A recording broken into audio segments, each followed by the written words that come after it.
Bitawan mo ako! Kunin mo na lahat ng pera ko! Huwag mo lang akong saktan! Wala ka nang magagawa. Akin ka.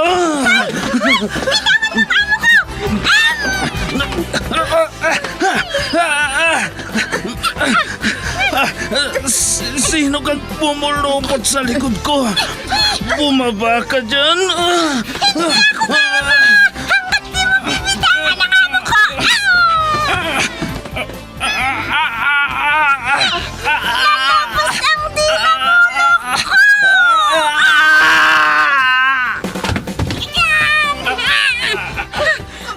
Ayan! Natumba na siya, madam! Salamat, Pepita! Salamat! Super Pipita, ang balikbayan na OFW, survivor mula Iraq, palaban sa hirap at nakahandang magsakripisyo sa ikabubuti ng karamihan, kabilang sa mga naturingang bagong bayani ng bansa. Super Pipita, isang dula na kung saan inyong mapapakinggan ang iba't ibang pakikipagsapalaran ng isang OFW. Super Pipita, mula sa Lovelet Artist and Talent Center Drama Productions, handog sa inyo ng #1 and most trusted radio network in the country, Bombo Radio Philippines. Basta Radio Bombo.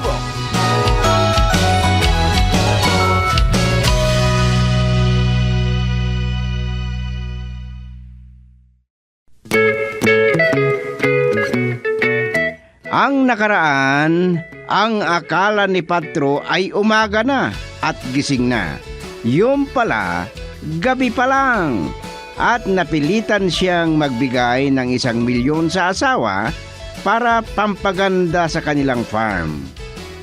Kinabukasan, inihatid niya ang kanyang ama sa opisina at siya naman ay dumiritso sa farm para ikondisyon ang mga panabong na manok. Dahil diyan, galit na galit si Niga nang hindi madatnan sa opisina ang kanyang asawa at nagdahilan naman si Patro na mahaba ang pila sa bangko. Pero hindi naniwala ang babae. Sa galit ni Niga, nadamay pati si Pipita sa gabing iyon. At ngayon, narito ang karugtong ng 1 linggong kasaysayan na pinamagatang Sabungero na Amo, dito sa ating dula, Super Pipita.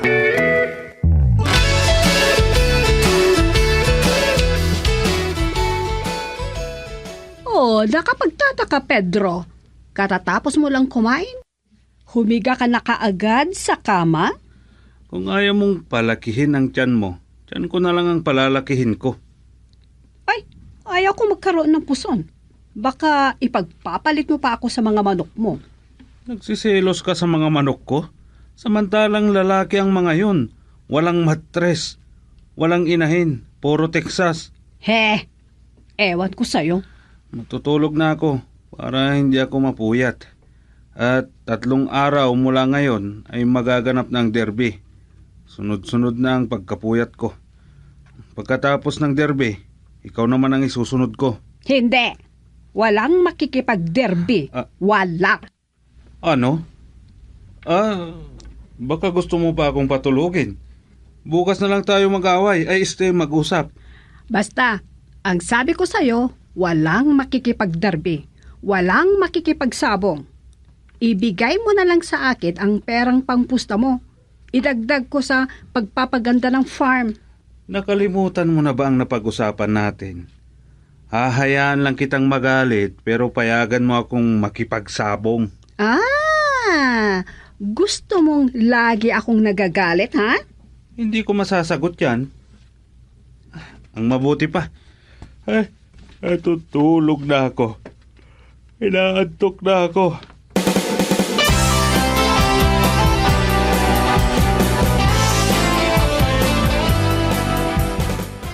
Anong nangyari sa'yo? Bakit parang nabasang sisiw ka dyan? Hindi ka ba... alam mo na.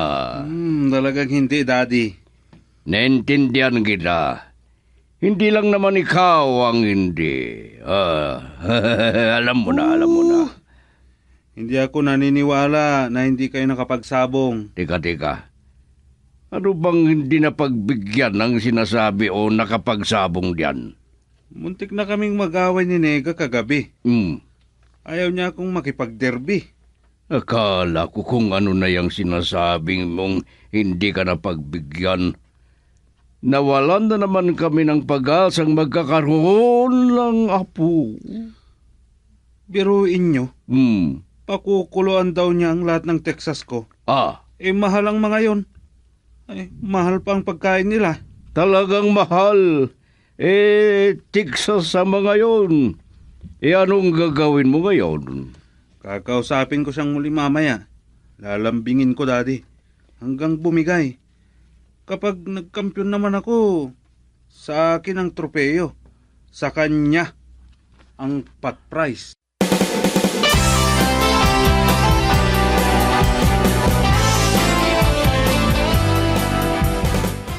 Humanda ka, Pepita. Ngayon na ba, ma'am? Saan tayo pupunta? Magbibihis lang ako. Inis mo ba ako? Makinig ka sa akin. Hindi tayo aalis.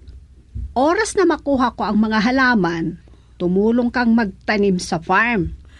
Sige, madam. Walang problema. Sabihin niyo lang kung kailan. Magaling ako sa pagtatanim. May 500 binhe. Pero madadagdagan pa yon ng 1,000. Napakarami naman, ma'am. Oo, para walang paglagyan ang mga Texas na manok ni Pedro. Pupunuin ko ng halaman ang farm. Yung walang bakante para sa kanyang mga manok. Ha? Parang galit si madam. Hindi na lang ako iimik. Sige, maliligan na ako. Ay, madam, yung kape ninyo! Ay, hindi na ako narinig. Dumiretso na sa banyo.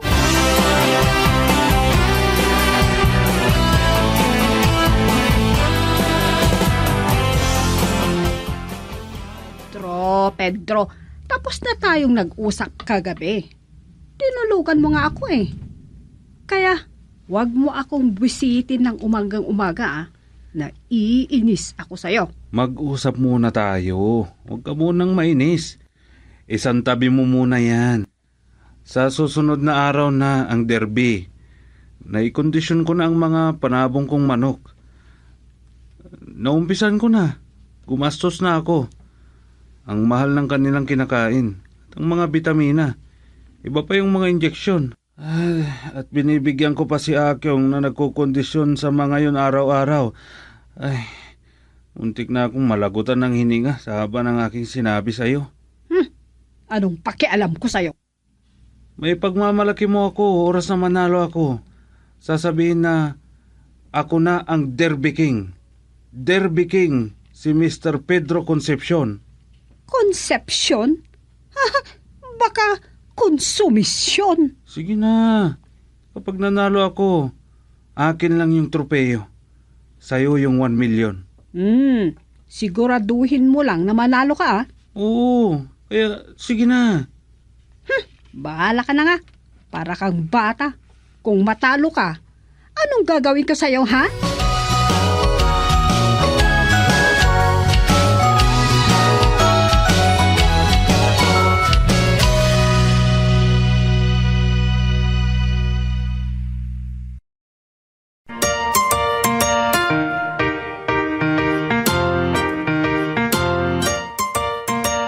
Narinig ko kung paano ka kinausap ni Nega. Ikaw nang bahalang magpasensya. Umagang-umaga, mainit ang kanyang ulo. Naiintindihan ko, ante. Sinasayawan ko nga ang kanyang ugali. Kami nga ding mga biyanan niya eh. Lalo na't number 1 na sabungero si Pedro. Isa lang akong katulong, ante. Pero ang masasabi ko, Tama nga naman si Ma'am Neka. Hindi magandang bisyo ang sabong. Yan nga din ang napagkwekwentuhan namin minsan ni Segundo. Pero talagang hindi namin siya masuway. Mabuti na lang kamo at mabait ang kanyang ama. Hindi niya ito pinapagalitan. Pero naiinis din ako sa kanya minsan. Magaling manggaya ng salita. Natatawa nga ako minsan Palabiro si Uncle. Pupunta nga pala ako sa opisina, Pipita. Pero dito ako manananghalian. Paano si Uncle at Sir Pedro? Dito ba sila kakain? Huwag kang mag-alala kay Segundo. Alam niyang ihanap ang kanyang bunganga. Ewan ko lang kay Pedro. Basta magluto ka lang. Baka biglang uuwi yun.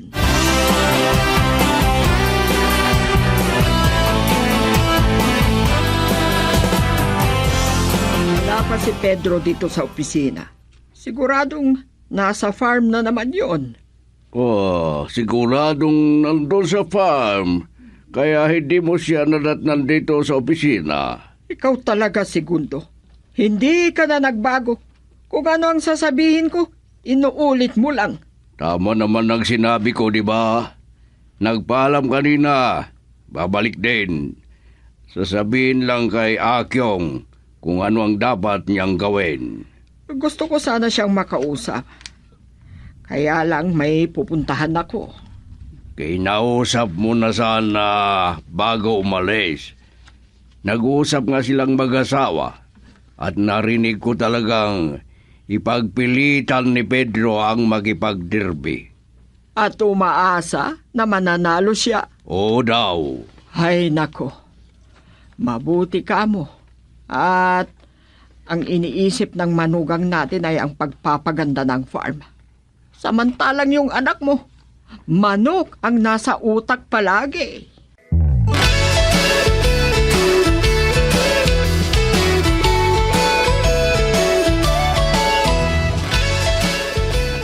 Hayaan nyo lang si Nega sa gusto niyang mangyari, Daddy.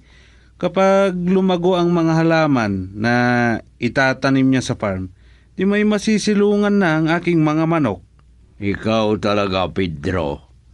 Ang gusto mo laging nagagalit ang iyong asawa. Sanay na ako doon, Daddy. Parang musika na lang sa aking pandinig ang mga salitang lumalabas sa kanyang bibig.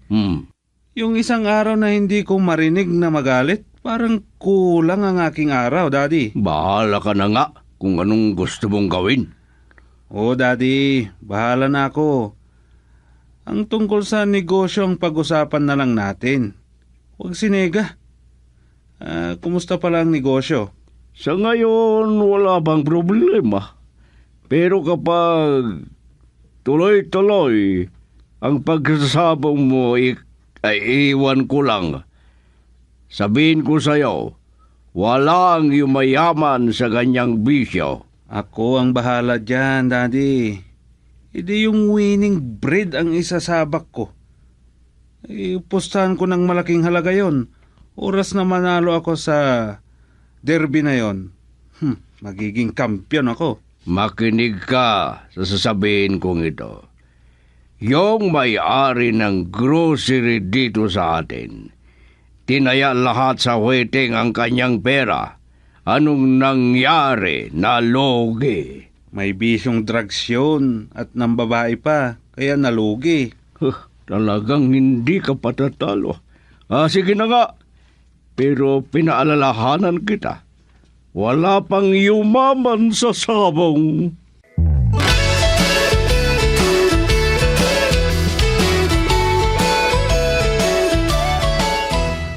Mabuti na lang at doon na kumain si Mami sa kanyang pinuntahan.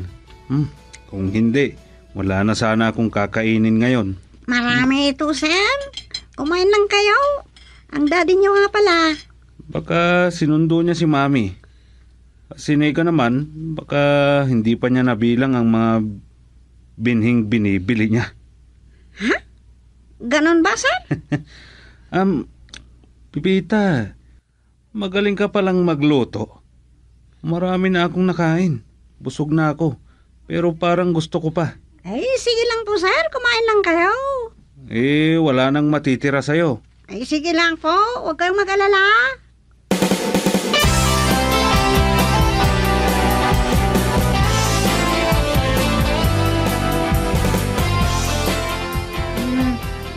Dito pala nananghalian si Pedro. O, di para kayo mag-asawa. Sabay na kumain at nagkwentuhan pa. Ay, madam? Pagkakain niya, saan daw pupunta? Hindi ko pa alam kasi nahiya naman ako magtanong Mabuti naman Dahil wala kang karapatan na tanungin siya. Kasi hindi mo naman siya asawa. Hindi ba? Ha? Grabe naman ito kapag nagsalita. Ay, sir. Diyan pala kayo. Nika, Pipita, sabay kaming lumabas ni Pedro kanina. Kaya lang dumiretso sa farm. Matigas talaga ang ulo ng lalaking yun. Sinabi ko na sa kanyang ayaw ko siyang makipag-derby. Ay, pinapainit ang ulo ko. Naku, huwag ka nang magalit. Paanong hindi ako magagalit Hindi nakikinig sa akin. Pagsabihan niyo nga ang anak niyo, Daddy.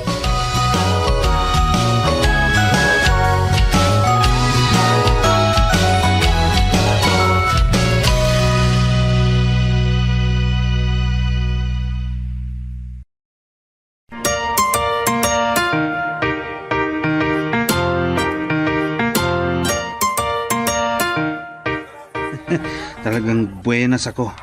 3 sultada na ang napanalunan ko. Mas lalo sana akong matutuwa kung malaking halaga ang napanalunan ko. Sa susunod na laban, lalakyan ko ang aking pusta. Ipupusta kong lahat ang napanalunan ko sa unang laban. Kaya dagdagan ko pa. Nagdala ako ng sobra. Si Mega tumatawag. Hello, darling! Ano? Bakit? Andito pa ako sa derby. Derby ang mukha mo. Hindi ka na ba uwi talaga para matulog, ha? Bakit? Matutulog ka na ba?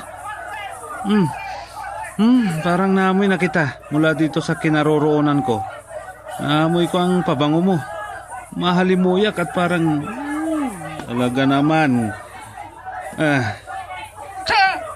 Hindi yan ang gusto kong marinig sa'yo, ha, Pedro? Hindi ka talaga uuwi, ha? Pagkatapos ng derby, uuwi din ako. Huwag kang mag-alala. Unang sultada pa lang ito. Talagang mas importante ang mga manok ko, no? Sana yan na lang ang inasawa mo. 2 gabi lang naman tayong hindi nagkatabi, nagagalit ka na. Ay! Kahit hindi na tayo magtabi, matalo sana ang mga manok mo. Ano ba naman si Nega? Ay, hindi sana magkatotoo ang kanyang sinabi.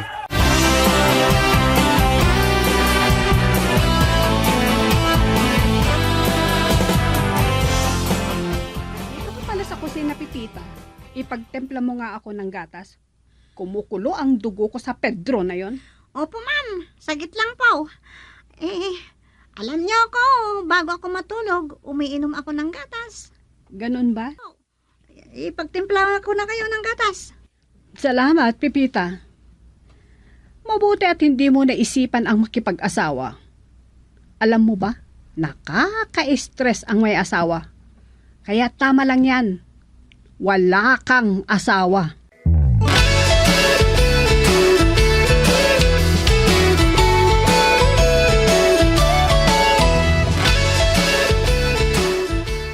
Kumusta na kaya ang anak mo? Hindi pa yata siya tumatawag kay Nika. Hindi ko pa naman nakikitang lumabas ang manugang natin. Kaya hindi ko pa naitatanong sa kanya. Baka napuyat yon sa kahihintay kay Pedro. Doon na talaga natulog ang anak mo sa galyera. Uwi pa kaya yon mamaya? Kung ganyan na makipag-derby, uuwi lang yun kapag tapos na ang laban. Yun lang kung sunod-sunod ang panalo ng kanyang manok. Malaking halaga ang kanyang dala-dala. at umaasang siya ang may hihirang na kampiyon. Sana. Ano kayang oras magigising ang manugang mo? Gusto ko siyang makausap bago ako pupunta sa opisina.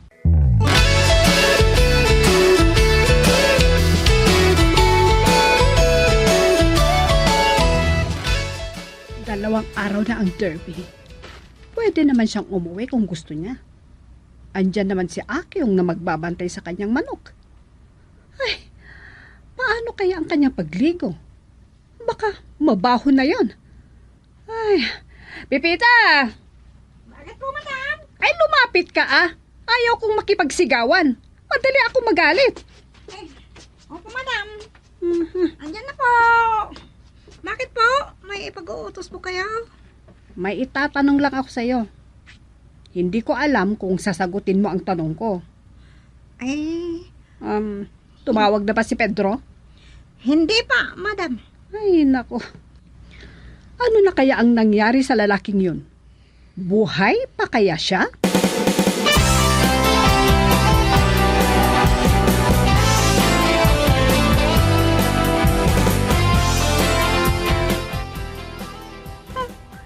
Hindi pa tumigil si Sir Pedro sa kanyang pagbubusina. Nasira kaya ang busina ng kanyang kotse? Ay. Sandali lang po! Bubuksan ko na ang gate! Andiyan na. Ang tagal mo namang magbukas ng gate. Sisigawan mo ba ako? Hindi po, madam. Galit na papalapit. Sus, delikado yata. Ikaw ba ang sinisigawan ko? Hindi naman. Ikaw kasi, Pipita. Ang tagal mo. Inaaway tuloy ako ni Nega dahil sa'yo. Muntik na nga po akong madapa dahil sa pagmamadali kong mabuksan ang gate, sir. Bakit nga bang tagal mo? Huwag mong pagalitan si Pipita. Tayong dalawa ang magtutuos. Oh, bakit ngayon ka lang umuwi? At bakit ganyan ang itsura mo? Huwag mo akong tanungin ng ganyan. Mainit ang ulo ko. Isang manok ko ang nanalo. 3 naman ang namatay. Kasalanan mo din yan. Mula ngayon, huwag ka nang makipagsabong.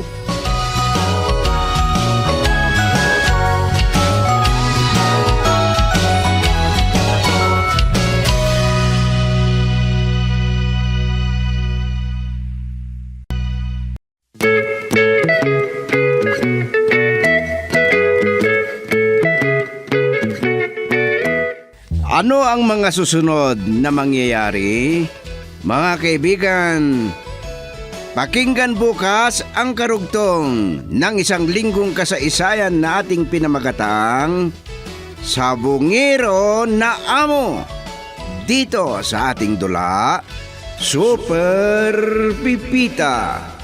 Isinulat para sa radyo ni Delfin Dumayas at sa direksyon Lete Astudillo Aquino. Handog sa inyo ng number 1 and most trusted radio network in the country, Bombo Radio Philippines. Basta Radio. Bombo!